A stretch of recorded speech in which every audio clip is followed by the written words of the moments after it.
I'm dedicated to giving my boys an opportunity. An opportunity to live a life full of honor. When I look at their faces, I see myself.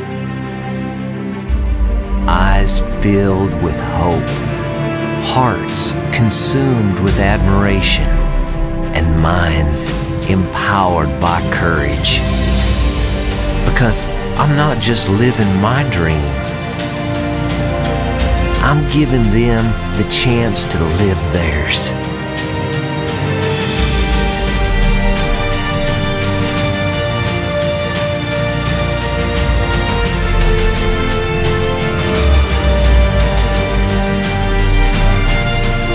That's why I farm.